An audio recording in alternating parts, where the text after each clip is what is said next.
Hello, everybody. Welcome to Planet SkyFF, the world where everything revolves around £50,000. My name is Suj. And my name is James. 50 big ones, James. Today I'm dressed like as if I was, to be honest, if I was going to win 50 big ones, I'd run around naked. I think for the benefit of those on YouTube especially, you need to explain why you're dressed up in a suit and look like you're in the middle of, them old phone booths, camera picture booths you used to go in to get your four little passport photos. So it looks like he's in one of them. Shows. I went to a wedding this morning and there was the wedding's in the morning and there's a piss up in the evening, reception in the evening. So we've got like this window in the middle of the afternoon and I'm staying at the hotel around the corner from the wedding venue. So I thought, you know what, if we're talking about £50,000, I'm going to stay in my suit today for the show. And this is some room that they've let me use for the purposes of recording a pod for a little while. And the quietest, weirdest corner that I could find that I thought wouldn't be intrusive on anyone else looks like a little bit of a phone booth. I'm calling complete bullshit. You look like you're in a huge black box, mate. Okay, I'm going to swivel my computer around so you can see the rest of the room. Oh, okay. There's actually an actual room. Yeah. So, all good. So £50,000, like I said, you will see videos of me running around naked if I win it, not in a suit.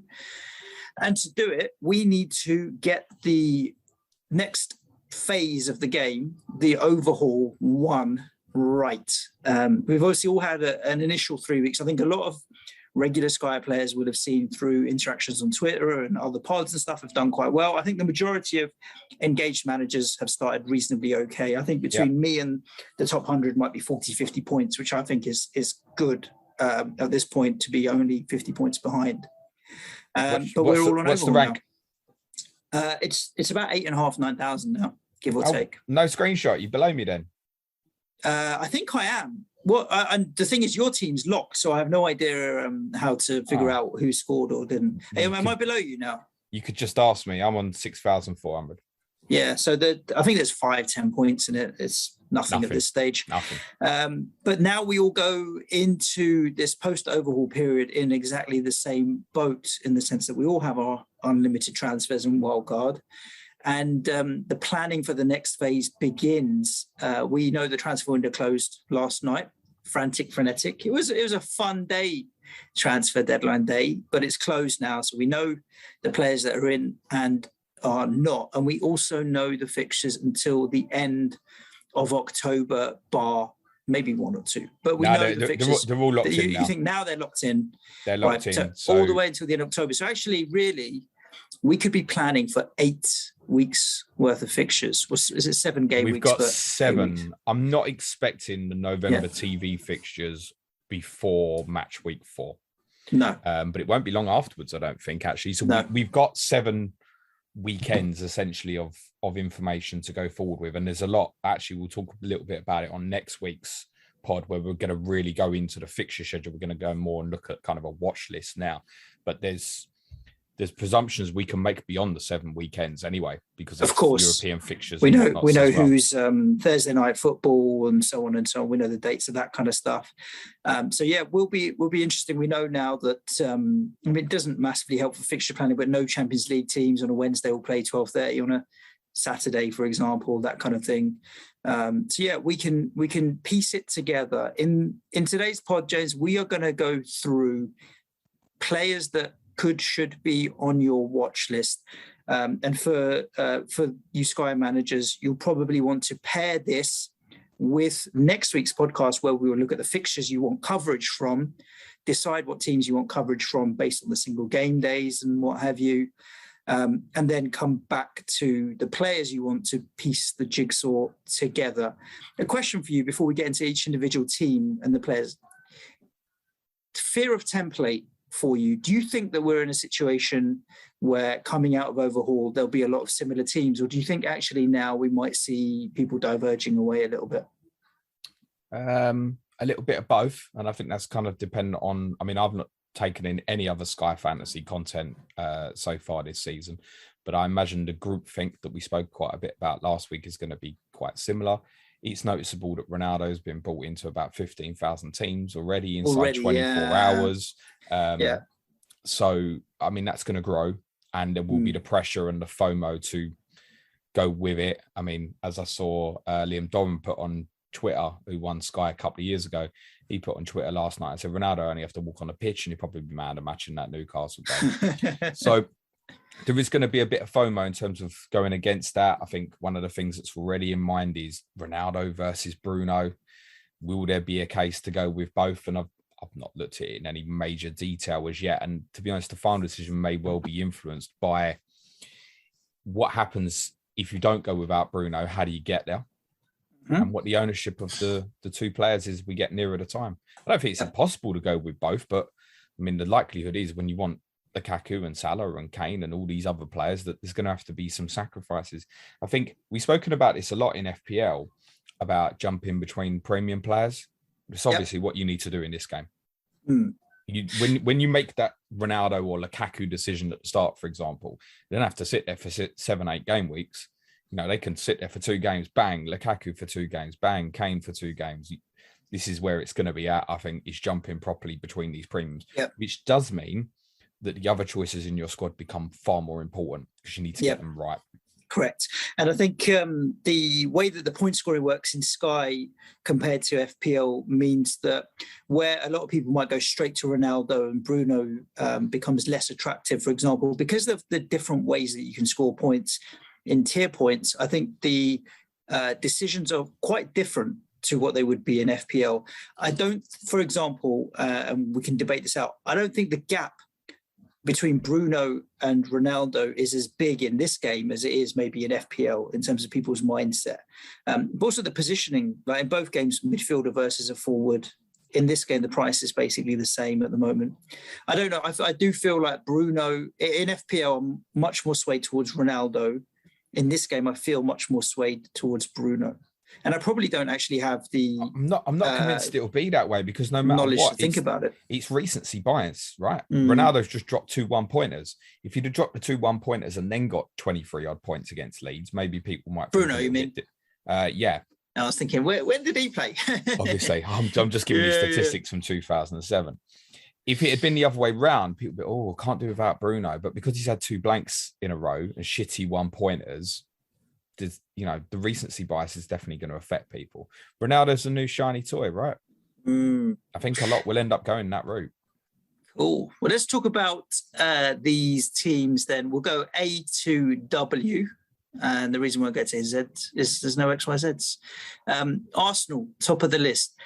It's so easy to just look and swerve. But based on current form, no, I didn't see any glaring fixtures in the next 7 game weeks where I wanted to captain one. And so for me, I just looked at it and so I can swerve these. Really? I can see at least 2 where I probably want to captain an Arsenal player. And I think Arsenal's going to be quite a heavy part of our fixture analysis next week because we've got 2 single game days, the end of match week 8 and the start of match week 9. Now there is a case with that you could just go and buy the player for the 2 games and then disappear afterwards. It's one way of looking at it, but then I don't know, Norwich, Burnley, Tottenham, Brighton are the 4 games before that. They're not bad. And I think I've probably got as many Arsenal players on the watch list as nearly any other club at the moment. So I think the goalkeeper's a consideration. Bernd Leno at 7.1. I see no reason why Aaron Ramsdale would take his place at the moment. There's a few defenders in mind. Kieran Tierney, 8.5. When they do well and he does well, he does return quite well in this game. I noticed that Tomiyasu, the new Japanese defender they signed yesterday, has been priced at 8. Which is probably a bit too much to take the gamble at the start. But I imagine I would expect him to go straight into the team at right back. Ben White, 7.8.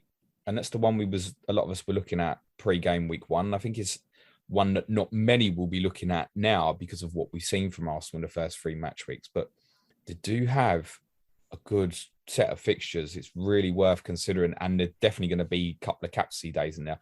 I mean, the first game they've got is Norwich at home on a Saturday. Now, I realise Ronaldo's playing Newcastle, Fernandes is playing Newcastle, and Lukaku's playing Villa. But does an Arsenal player have the best fixture against Norwich? So you know what I'm going to say, right? Aubameyang at 10.3. Here we are again. I wouldn't rule him out.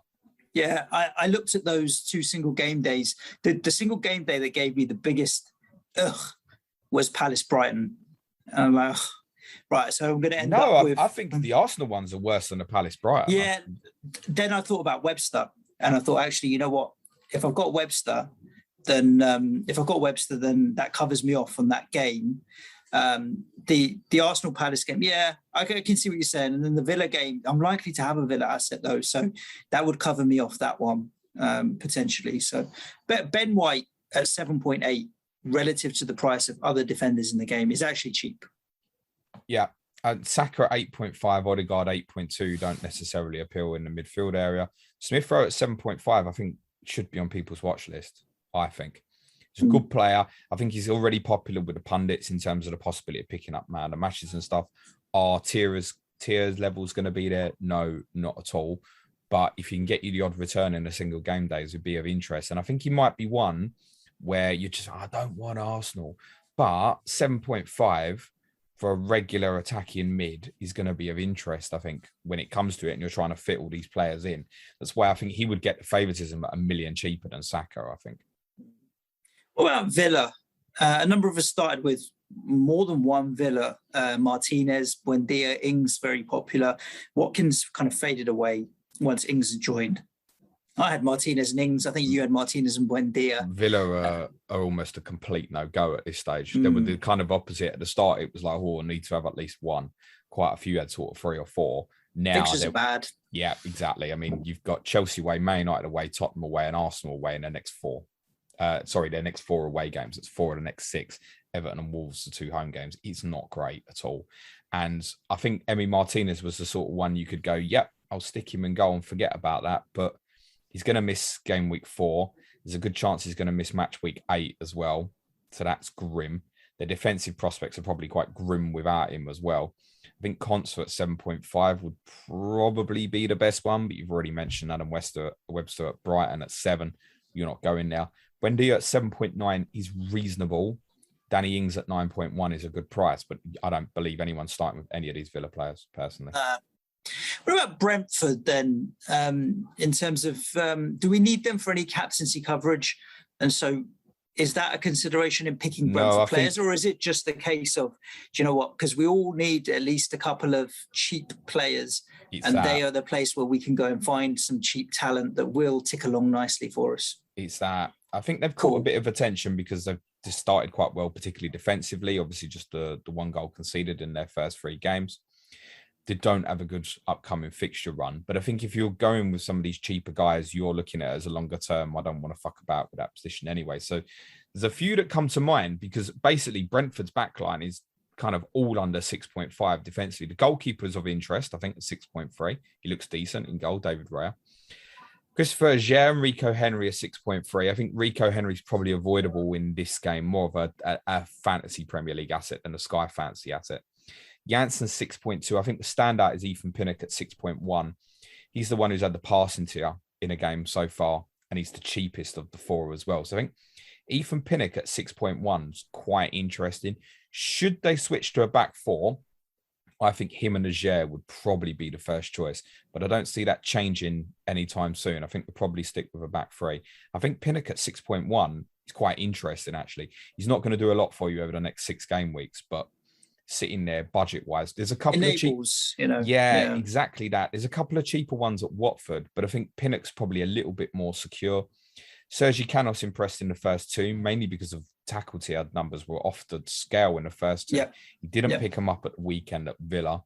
And I think if I compare him at 7.3 versus Smith Rowe at 7.5, which will probably give me a bit of captaincy coverage, I don't think I'm going now. No, Tony, with Canos, there's still doubts about long-term whether he will keep his place as well. Tony at 7.9 is still interesting. And it's actually interesting because a few more players have come into the game at kind of a roundabout that price who you can move between. So Odson Edouard, who's gone to Crystal Palace, is 7.7. Adam Armstrong, who's come in at Southampton's in and around that price as well. And Timu Puki's got better fixture run coming up as well for Norwich. So there are actually, when we looked at it at the start, it was a bit like, you're going to get stuck there if you end up going with it afterwards. But I think there are a few others you can disappear too. The problem is, you want, if I said to you, Kane, Salah, Ronaldo, Lukaku, no one can have all 4 of them, right?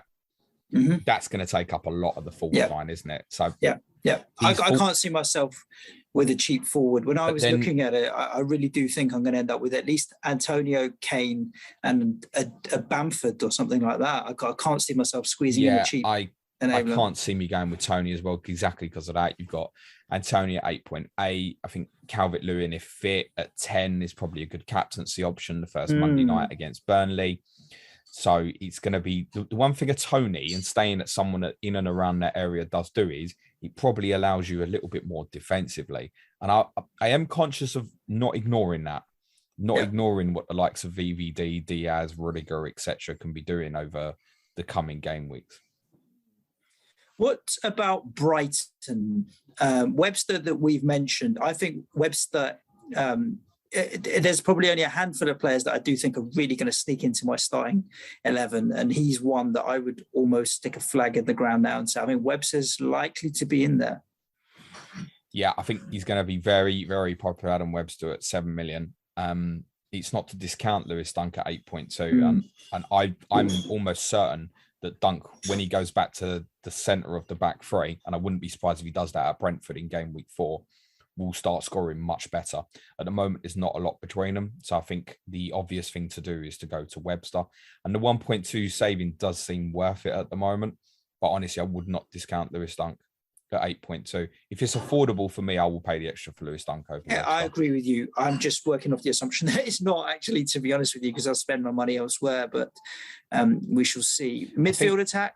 Well, the problem is that because those two stand out so much, I mean, like if Webster was 8.2, the same price as Dunk, or even if he was 8, we wouldn't be having a discussion. We'd just be going, right, yeah, need to have a bit of Lewis Dunk. And unfortunately, because of that, it probably rules out Sanchez at 6.5. Cucurella, who's been signed, is probably going to be the left wing back, is coming at 7.2. It could be quite a good price, actually. Bissouma at 7.5 is interesting. Morpay is not too expensive at 8.1. One to keep an eye on, I don't think it's one to start with, is Jakob Moda, who's 5.6. Who's made an appearance in all 3 games so far. And I think the longer the season goes on, the more he'll push for a place. And I think most people will want their real enabler player to be in the midfield area, actually. Moda at 5.6 is probably better than any of the defenders at the same price. But cheap price. It is going to be 1 and 2 pointers quite a lot, unfortunately. But I think because Duncan Webster, you just rule out the others, I think. Yeah. Burnley, I know obviously, I think in this game, Nick Pope is a real good option at 6.9 and then ignore the rest. It's the way I look at Burnley. Yeah, exactly that. On the fixtures, we know there isn't an occasion where you'd captain Nick Pope unless you go Evertonless and use him on the first Monday night. And I think that is a possibility. And that's why Nick Pope shouldn't be discounted as yet. In terms of the rest of the positions, Roberts, who's been signed from Swansea, yes, he's 7.1. Might be worth keeping an eye on. He got great attacking returns at Swansea last year. Maxwell Cornet, who most people reporting as a left back, but we think he's going to play in midfield, has been priced as a midfielder. I think in FPL he's a midfielder, and in this game he's a midfielder as well, right? Yeah. 7.7. Chris Wood at 8.6 is not over expensive, but generally as a rule of thumb with Burnley, it's Nick Pope or no one. Yeah. And their fixtures are tough enough not to reconsider that to start with. We're going to talk about Everton in a couple of teams' time and that fixture where we need the captaincy coverage. But Everton, we need more than just that game for captaincy coverage. It's why I'm erring towards an Everton asset over Burnley asset for that game. We'll talk about them in a couple of teams' time. Chelsea. I mean, there's nearly the whole assets. bloody squad, mate. Yeah, plenty of assets. And the reality is they fit into your premiums category. So that's why you want them, because they're point scoring machines and good players. Yeah, wouldn't discount the goalkeeper. Mendy at 7.6. Azpilicueta's 9.3. Rudiger's 9. Reece James 8.9. Will be back from suspension for game week 4. Thiago Silva 8.6 and Andreas Christensen at 8.3 are both amazing prices if you knew that they were going to play. Marcos Alonso even at 7.9 for the attacking output if he could hold off Ben Chilwell. I think Chilwell's about 9.6. And basically Chilwell's probably the only one you'd completely rule out at the moment. I think Rudiger at 9 is the standout because I'm almost certain it will play. But the fact that the Jules Koundé deal didn't go through is good news for the other guys as well. Like Azpilicueta and Christensen and that as well. I think Christensen at 8.3 may well end up being the best one.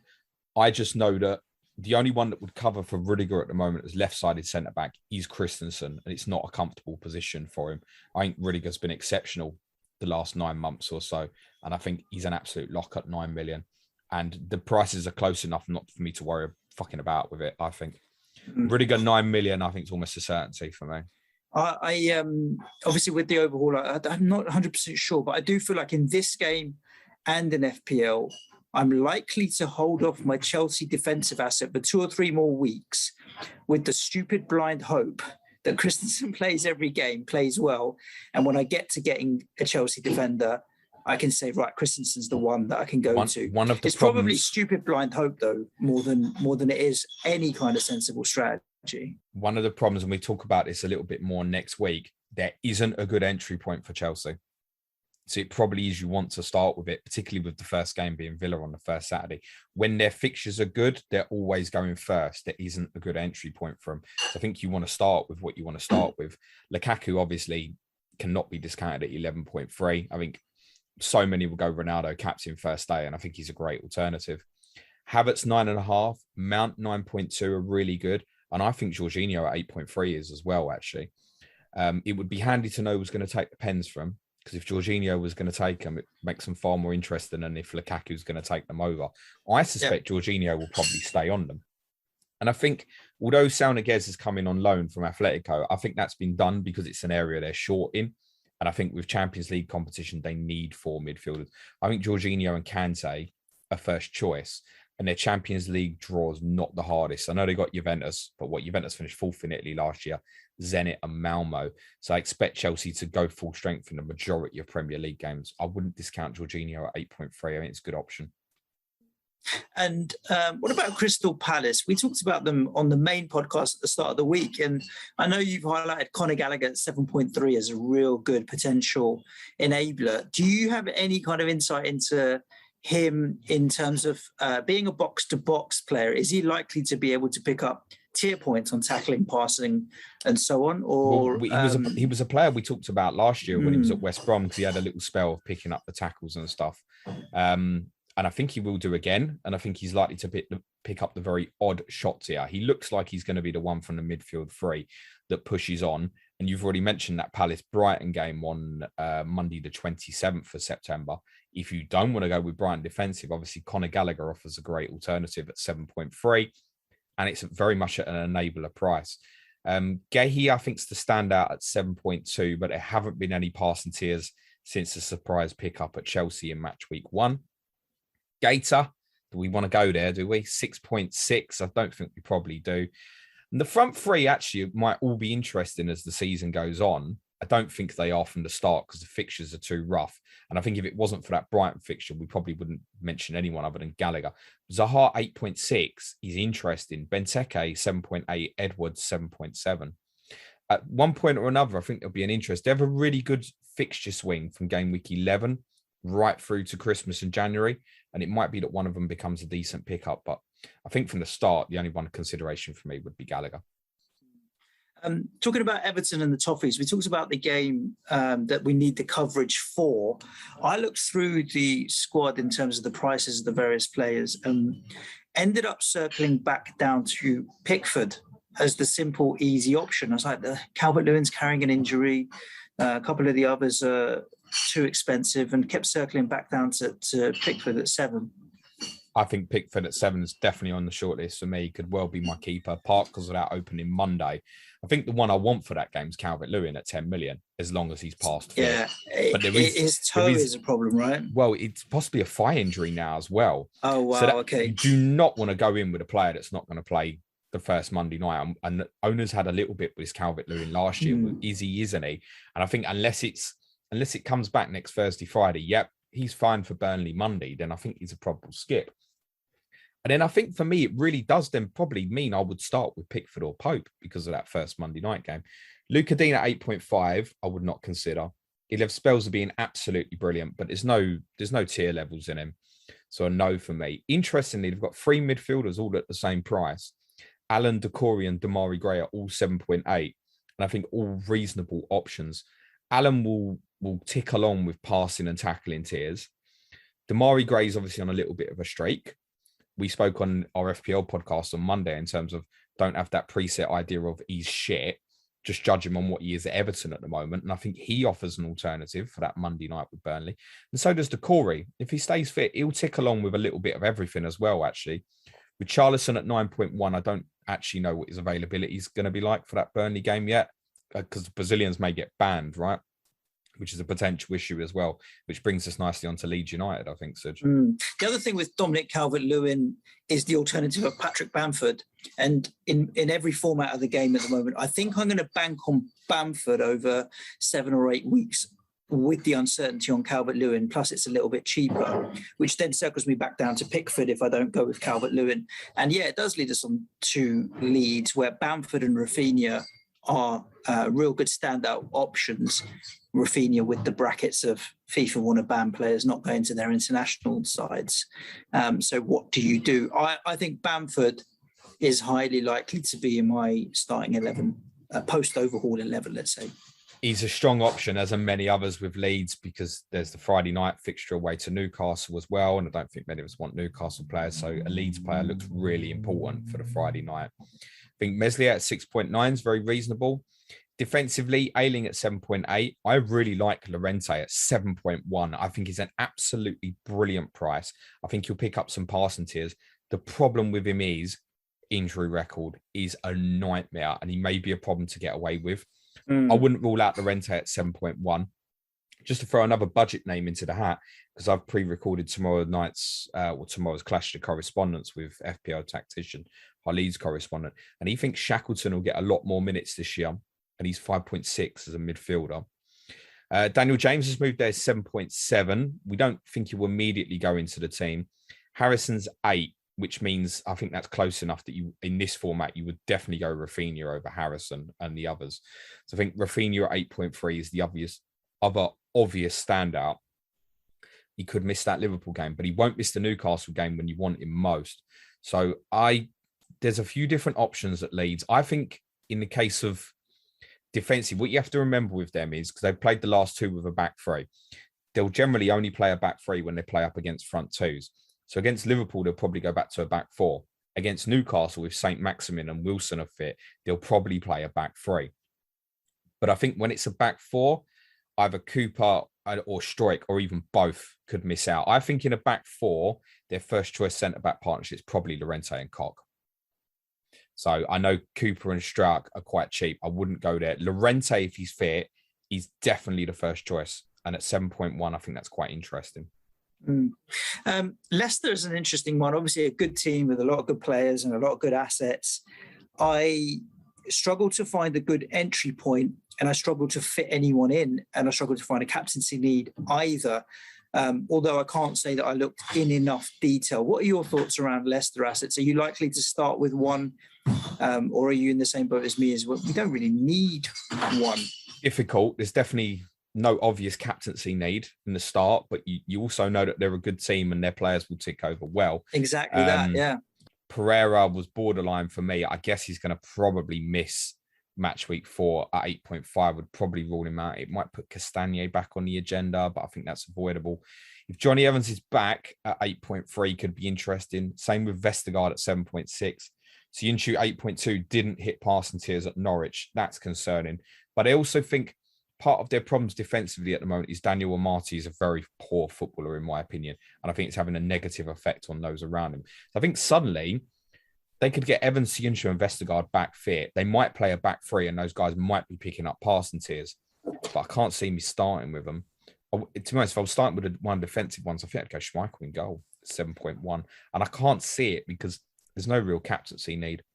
Yeah, I think exactly. Tielemans is probably becoming the standout one because of just his consistency. He'll get the odd passing tier, get the odd tackle tiers, fires shots, scores every now and then. And he'll get the odd shots here as well. So not a player that's ever going to go off big, but I think if you want someone in there for pure consistency who, bar injury, you can just forget about and would act as a Leicester coverage for you, I think probably Tielemans at 8.7 is better than Maddison at 8.8, or at the moment, Barnes at 8.6 is not going to be popular after the blanks in the first 3. And there's a little bit of pressure now that Ademola Lookman's been signed at 8.3 as well. Remember, they've got European competition. And Didi at 7.5 is a good price. I'd rather pay the extra for Tielemans though. But I think it's another, indeed is another one where it might be, shit, I need to fit someone in. And you'll do worse than Wilfred and Diddy at 7.5. Vardy at 10.6. I don't think that's a bad price actually for when the going's good for him. But I can't see where I would captain him in the opening 6 or 7 game weeks. It's a no, I think, on Jamie Vardy. Talk to me about Liverpool. We know clearly that the defensive assets are good for Parsons. Van Dijk's a beast. And even Salah, obviously, with the captaincy coverage as well. What's the news on Firmino? It's still mixed, isn't it? Because otherwise Jota is really interesting. We haven't got it yet, but yes, Jota would be a very interesting alternative at 9.4. It'd be a lot bloody bigger alternative if he was priced as a midfielder. Salah at 11.9, I think it's going to look important. Really, don't undercut it. I think with what Liverpool got at the start, with sort of Palace in match week 5, Brentford match week 6, they're on the 2 Saturdays. I mean, Salah's probably going to be the most popular, I would have thought, for those 2 Saturdays. And you'll need you don't think Jota could cover him off? I think he can cover him off, yes, but you're lying in wait for a problem, aren't you? And then again, if you're at that forward value, what are you doing? You're struggling a little bit. So I wouldn't say Salah's a must, because I definitely think actually the defensive players can match up against him. You could go Kane, Ronaldo, Lukaku, for example, and go, well, I'm going coverage defensively, because Trent at 10.5, he's very capable. We know that. He won't hit the guaranteed passing tiers, but you know what you get with Trent. It's the attacking stuff as well. Van Dijk at 10.2, he's reasonable. He's discounted from last year, basically, because of the injury. Robertson at 10.1, I think is probably avoidable. Pay the extra for the other 2. And Suj Joel Matip at 8.4 is smacking me in the mouth, mate. Again. You're going there again. I don't know. At the moment, he's first choice, isn't he? And we know he's going to get injured, but what a price that is if he's going to play every week for Liverpool. They do have a very good record when the 2 of them play together as well. That nearly 2 million saving, Matip instead of Van Dijk. If Matip could stay in the team, it's worth it, in my opinion. You'll get the odd attack in return from set pieces as well. That's going to be something I really think about in the next couple of weeks, because I can't wait. Playing with Matip again is going to be a problem, isn't it? Henderson at 8.2 will tick over in midfield. I think we know he'll be first choice if he plays. Harvey Elliott 7. It's a gamble. But he has been getting minutes, and he's been playing well as well. He catches the eye, doesn't he? He's busy. I think he'll pick up the odd tackle tier and stuff. Yep. He doesn't mind a shot. He could be an interesting one as the season goes on. I don't think it's one to gamble with at the start. 7 million, that's a price to keep an eye on, Harvey Elliott. What are your thoughts on City then? We always struggle in FPL in terms of rotation. Had De Bruyne been fit, excuse me, I think it's very much a no-brainer in terms of captaincy there. I probably still think I'll end up with Diaz and just Diaz. Well, on last season, De Bruyne at the moment at that price, 11.5, is probably just not going to be worth the money versus what we're saying. Lukaku's 11.3. It's difficult to see that De Bruyne's going to be worth it for a while. I'm sure there'll be a period where you're going to want him in. And that's part of the reason, the consciousness of don't rule Bruno out, because then if you need to get to De Bruyne and Fernandes, that's going to be very tricky. And the reason why Matip appeals is because when I look at Man City's defensive, I look at that and I know that I want to pay the extra for Ruben Diaz versus the others. Diaz is 10.6 and the most expensive. Now Laporte at 9.1. Again, if he's going to play every week, he's worth the 1.5 million savings. But you can say the same thing about Stones at 9.2. Well, exactly. But which one's going to play? I haven't got the information yet. I feel like that's definitely one where I'm going to be better off starting with Diaz. And then moving around and going 2 for a little bit when I know which one's going to play, and then move Diaz away when the fixtures are tougher again. And City do have some tough fixtures. Leicester away, Chelsea away, Liverpool away are 3 of their first 4 after overhaul. So it's a tough run. I think I'd want to start with 1, and I think it's almost definitely going to be Ruben Diaz. Edison at 8 will tick over nicely, no doubt about it. Mahrez 9.8, Gundogan 9.3. I think I'd rather pay for Torres 9.1 or Grealish 9. Torres, now that they haven't signed a forward, he's interesting. I think he's a real watch and wait, personally. But I think he could be explosive and really important in this game this year at 9.1. Jesus, not an option for me at 9.6, and either Sterling at 10.7, the 2 of them both forwards. I mean, if I went to pump one early, it'd be Torres 9.1. Grealish, the one beauty of Grealish is he'll play consistently, won't he? I think. at 9.0. Yeah. With Manchester United, obviously, Fernandes and Cristiano Ronaldo are both 11.8. I feel like when I look at Manchester United, I'm going to have one of Ronaldo or Fernandes. And then because of the amount of... I'm never going to captain any of the other players. I don't think I'll have enough money for one of the other ones in terms of Maguire, Wan-Bissaka or Shaw. Mason Greenwood at 8.9 is the only other one, but I won't have a forward spot for him. Such a good price, you know that, Mason Greenwood. But I just feel like I've got to have one of Fernandes or Ronaldo. And then therefore it means everybody else becomes not worth it because I'm not going to captain them and they're expensive. Yeah, I can't really see anyone not starting with one of the two of them. I think Fernandes or Ronaldo. And I don't. It's going to be Ronaldo as well. I don't feel even like think, I'm going that way. I don't even think either. It's not necessarily the worst idea to start with both until you know which way you want to go with it. It is a possible solution if you think you've got the captaincy covered for a while. I think it probably makes Sancho at 10.3 and Pogba 9.4 no-goes. Pogba's definitely a no-go if he goes back into the role he played deeper against Wolves. Defensively, the first choice back four are all very close together. There's 0.4 difference between Maguire, Wan-Bissaka, Varane and Shaw. I think in terms of the fullbacks, a note for the new players is Wan-Bissaka does like a tackle tier and he'll tick over. It's pretty decent for that. It was noticeable from the weekend that Raphael Varane picked up a passing tier straight away, despite the fact they were obviously under pressure for a lot of that game.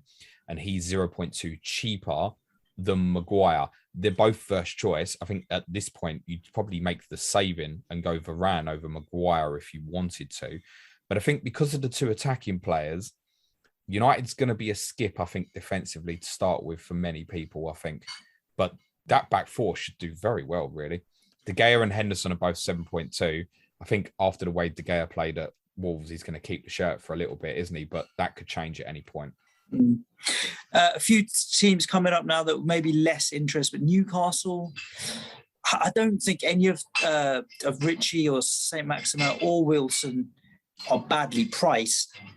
I just don't have a need for them and don't see how I'm going to get them in. Yeah. I think it's one of those where, they're all fair, but I don't think I'm going to be going for them. I didn't make a note of it, but I think Dubravka's 6.3, and now he's obviously out injured for about another 6 weeks or so, but he performs quite well in this format, and it'll be of interest further down the line.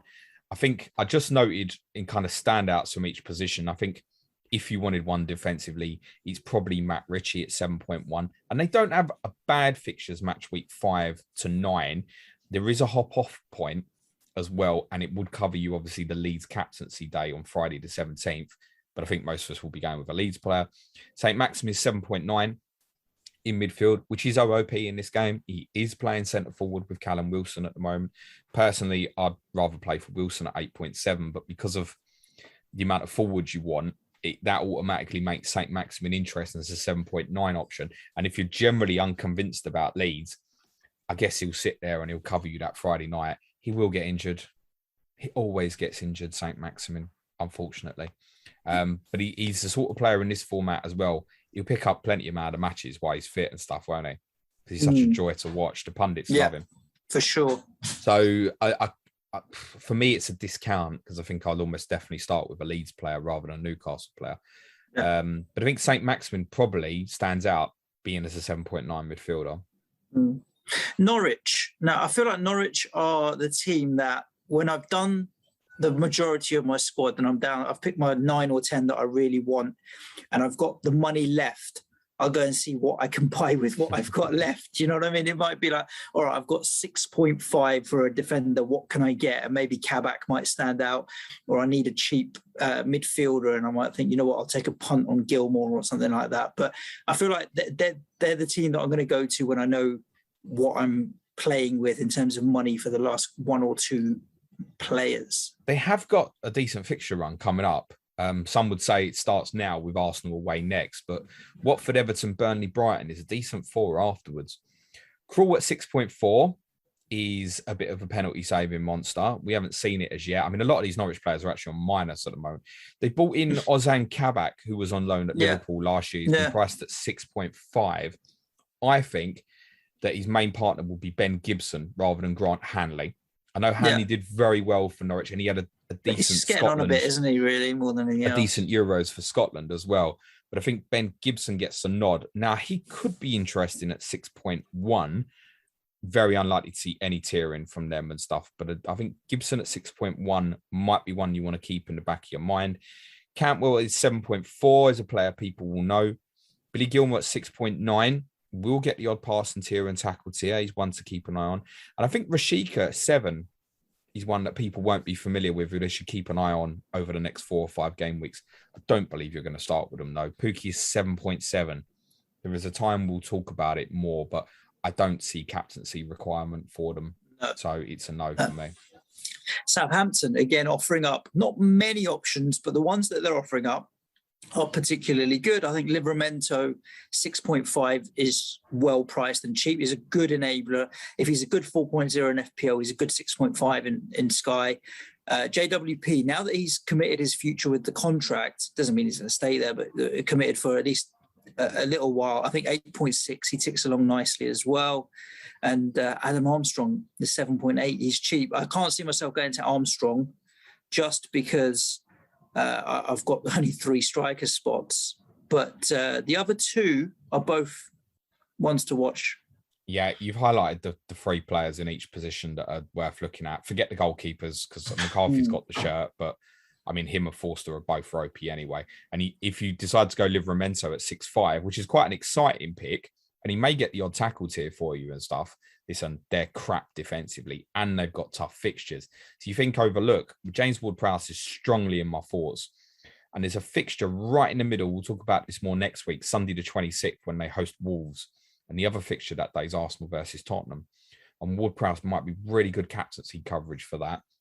And although they've got tough fixture run, you know, with him, right, the fixtures don't particularly matter in terms of his output for potential returns because he's going to be on all the set pieces, etc. So don't rule out James Ward-Prowse. He's very much in my thoughts. 8.6, I think for new players, he's going to look expensive. Just take a second look at him. He won't be the worst pick at all. Did he finish like 4th or 5th highest scoring midfielder last year or something? Yeah. It did really well. Subtly, is one of those players that does so well with low ownership throughout the entire season. You get to end of it and you're like, why do I never consider him throughout the entire season? Yeah. Funny that how that sometimes happens. And he plays every minute as well. Oh, he does. Yeah. So consistent. I like players in this game that can pick up points in different ways, and he's one of them. It could be passing tiers, shots, he can get all of them. A lot. Yeah, exactly. And with Danny Ings leaving as well, I think man of the match might be more towards Prowse as well on occasion. One to think about. Talk to me about your lot being Spurs. Well, I get a lot of FPL questions about which Tottenham defender, and I'm almost certain of this. They're even less attractive in Sky than they are in FPL, actually. Remember, Nuno Wolves defenders, they don't pick up the passing tiers, and I think that'd be very similar with Tottenham. I think Christian Romero, once he gets into the team, might get the odd one. I think Dyer is probably a lock for the minute, but I don't know how long term that is. A lot of people have been looking at Tanganga because he's 6.6. But as I'd warned on many of our FPL shows, we would buy a defender before the window shuts. We bought a right back in Emerson Royal, who's been priced at 7.9. And the good news with Emerson as well is he hasn't got a quarantine. He hasn't been called up for international duty. He will go and train with Tottenham straight away for the next week or so before that Crystal Palace fixture. And because he's a big lad and Palace will offer an aerial threat, I would not be surprised if he goes straight in the team at right back. Now, Tanganga in that particular fixture could end up covering at centre-back because Romero is going to be absent, definitely, and Davinson Sanchez may also be because of Colombia international duty. But then if that's what he does, he won't stay there. Tanganga is a no-go. Hugo Lloris at 7.3 is interesting because Tottenham will still give up a lot of shots and stuff, and he does well, Hugo. He's a good fantasy asset. He's kind of at mid-price for goalkeepers, and I think if you decide you're really of no interest in Kane or the other Tottenham options, you should consider Hugo. I think that the less you want to have Harry Kane, the more you should consider someone like Hugo. Højbjerg at 8.1 did pick up passing tier against Watford, as I suggested. In some of these easier fixtures, I think he still will because it becomes more like a double pivot. But I think Ollie Skip at 1.3 cheaper would be worth the saving. At the moment, I think he'll play week in, week out. That's the question that people want to know the answer to. At the moment, he's got the shirt. And at the moment, I don't think that's going to change. I'm sure over time it will do. I'm not expecting Ollie Skip to play 38 games, whereas Højbjerg I probably would actually.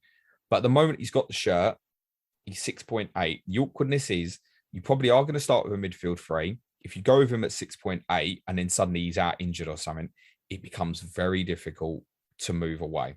You basically need 2 transfers to do it. But I think, if I had to start with one of the two, I'd start with Ollie actually. He won't get as many passes as Højbjerg. He won't get as many tackles as Højbjerg, but he'll pick up little scraps and bits. Honestly, he does like a booking as well. Mind you, so does Højbjerg. So I think both are generally avoidable. Before I said to you, tell me about your lot Spurs, I should have just added, I'm getting Kane and I'm not considering anyone else because I only want one done. I just feel like this is the team where just get Kane because of the man of the match. And in FPL, Son Kane, there's a price difference, but also a position difference. Here, the price difference is smaller, relatively. The position difference is non-existent. And Kane, inevitably man of the match so often, just because of the star factor, I'm just getting Kane. Yeah, agreed. So there's knock-ons, like, for example, whether I start with James Ward-Prowse is probably dependent on whether I start with Harry Kane or not. These things matter, and we'll talk about this more next week, because I know Kane would cover me that captaincy day against Arsenal, therefore. And you're right. I think he's the one you want. You either decide whether you're starting with him or not. And I think when you want Tottenham coverage, ideally, that's who you go to. You make sure you can always get to Harry Kane. I think that's important. Sonny, you shouldn't discount because it is 1.2 million saving, and affordability will no doubt become a problem for people at some stage. And he's still a terrific option. But generally speaking, in this format, you pay the extra for Kane. What about Watford? I've never seen so many players starting with a 5 point something in terms of price. They'd really be for me if I was in a desperate situation to get someone. But Sarr at 7.8 is also still cheap. And again, if we're talking about talismanic man of the match, then Sarr's the one. If you really feel like Watford could do well and he could pick it up, then I think at 7.8 he's okay. That comes with the caveat that I'm getting probably none on my overall team. Yeah, I thought so. There are some interesting ones here. So I think we've got 2 under 6 million who are first choice in Adam Messina at left back is 5.6 and Troost Ekong at 5.5 at centre back is first choice, in my opinion, at the moment, alongside Sia Rauter. Sia Rauter's 6. And he might be a go back to option to actually pay the extra, but there's a chance he could miss game week 4 because of international duty with Chile. Troost Ekong, I think, 5.5. You know the problem when you go with these players, it's the movement in case if it becomes a problem. But there's movements actually within Watford. Ironically, you could go Troost Ekong to Messina if there's an injury. The problem is if you go, shit, I really don't want that. The good news with them is they've got good fixtures. Like their first 3 are Wolves, Norwich and Newcastle. So that appeals in terms of, can I get a start on an enabler? Because if one of them performs really well, you can bet your life before they play Leeds in match week 7, people are going, oh yeah, look at these Watford players doing well at 5 point whatever, yada, yada, yada. And there's a midfielder and a forward as well. Emmanuel Dennis at 5.5 played left of a front 3, which basically became a 4-5-1 without the ball. He was very threatening in the first half, tailed off in the second half and went... and then actually played up front later in the game when they removed Josh King. I think I spoke about this, the idea of a 5-3 or you need kind of a 4-3-3. And then to remove him, you've probably got to go 5-3-2. But the moment he's in the team as a 5.5 forward, if you're desperate, personally, I wouldn't go near that. The one that might be more interesting is a Tebo, who's 5.7. Now, he's the anchor man, which means he is going to have the odd tackle. And if you're really going for scraps in midfield, I wouldn't rule him out at 5.7. Kuka at 6.5 is one to keep an eye on. But I think the fact they've signed Moussa Sissoko and they got Lauser in, who's a French player as well, probably means no. Honestly, a Tebo at 5.7, I think it's going to start for them in the anchor role. And so you should keep an eye on him. He shouldn't be too far away from your thinking. West Ham United. For me, it's Antonio or bust with West Ham. I think Benrahma at 7.8 is decent value, but there's other players at that price point in different teams that are just as good value as Benrahma. So when I think about captaincy coverage, I only need the one player and I'm never going to captain Benrahma over Antonio. So I think I'm just going to stick with Antonio until he gets injured and broken, and then I'll figure out what I'm going to do if I need the coverage then. And they're all mid to a little bit expensive for me. The defenders all being north of 8.1 million, but Antonio 8.8 being cheaper than Bamford, cheaper than Calvert-Lewin on current form has to go in for me. Yeah, I think like Soufal was brilliant last year at his value. I'm not sure I want to pay 8.1 Not for anymore. it. Zuma 8.2 has got a great record of hitting passing tiers and stuff at Chelsea. He's unlikely to at West Ham. Cresswell's 8.3. I think they're all avoidable generally. I think we'd all pick Antonio over Benrahma, but go Benrahma. It's a midfield coverage and it opens up a forward spot, right? And Benrahma that's true. Very, very true. Benrahma at 7.8 is a very good price. Interestingly, Nikola Vlasic, who you bought yesterday, has been added at the same price, 7.8 as well. And what would put me off is I'm not quite sure where Benrahma plays now. I think it's probable that Vlasic probably won't go straight into the team, but he might do at some point. Who misses out? Is it Fornals? Is it Bowen? I'm not sure that it is. It could be that it takes Vlasic a while to get up to speed, like it took Benrahma a while. But 7.8 is a good price, Suj. Good I don't price. doubt that. And Wolves, last but not least. I think I could well end up starting with a goalkeeper. Jose Sarr, 6.7. They've got a terrific run of fixtures for a long time and a couple of game days that might be interesting. I mentioned that Southampton Wolves fixture. The final fixture we're aware of is Wolves versus Everton on Monday the 1st. They've just got a really good run for a long time, and it can be moved as and when it needs to be. Max Killman is 6.2. He's really interesting. I think there's too much doubt on it personally. We know Bruno Lage wants to play a back four. They've got Willy Bolly and Mosquera coming back to fitness as well. I think it would be extremely harsh if Killman lost his place, but he could. Lots of popularity for Adama Traore at the moment at 7.9. That's understandable. Man of the match in the defeat to Tottenham. He's always going to catch the eye. He easily could have got the man of the match in the Man United game as well. The returns to go with it are not there, though. He's a rare case, Traore, where I think the tiering you're expecting from him is the man of the match award, which means he shouldn't be ruled out. But you never expect him much with it. Yeah, I think man of the match for me in this game is always a bonus, not something that I kind of would base picking a player on. I might base captaincy potentially on if I've got the choice of A or B.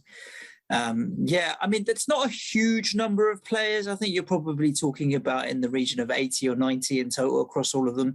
And when you really start being a bit ruthless, you could narrow that down to 50 or 60. So a decent rundown for you listeners there from A to W of all the teams in the Premier League. Next week, James, as we said, we will be looking at the fixtures, which means your 3 for 2s, 3 for 1s, hop on, hop off, exit points, entry points, and so on, which are all massively important when trying to figure out where to start. A good example is, I think, Antonio to Bamford after the first week to get 3 Bamford fixtures versus Antonio just against Man United and then back to Antonio. But then I'm like, well, that's one fixture.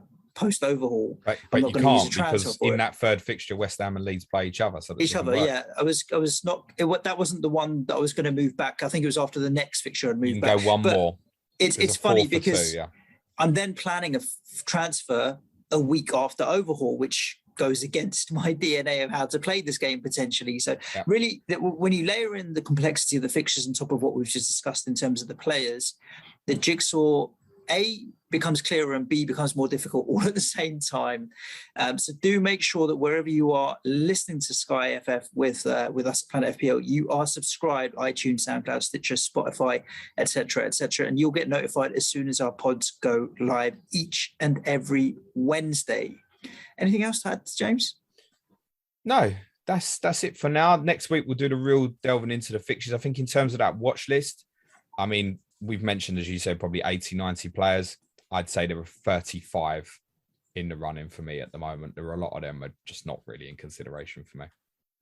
Indeed. If you are interested in getting more content from us, as well as joining some cash leagues and a Slack channel, which has a lot of very good FPL, SkyFF and FPL, to be fair, managers, then do head over to patreon.com/Planet FPL. It's the first of the month, so it's a good time to join. There's no long-term obligation. Try it for a month. If you don't like it, leave. If you do enjoy the interaction with our community, it's all very positive and a lot of supportive and helpful managers there, fans of all sorts of different teams as well, then it might be something you want to consider. That's patreon.com/Planet FPL. Other than that, just leaves me to stay safe. And I need to put my dinner jacket on for the evening reception, James. So we'll be recording Tottenham for the patrons today with me dressed as James Bond. Stay safe. Ciao for now. Thanks, everyone. Be nice to each other. Cue music, please, man child.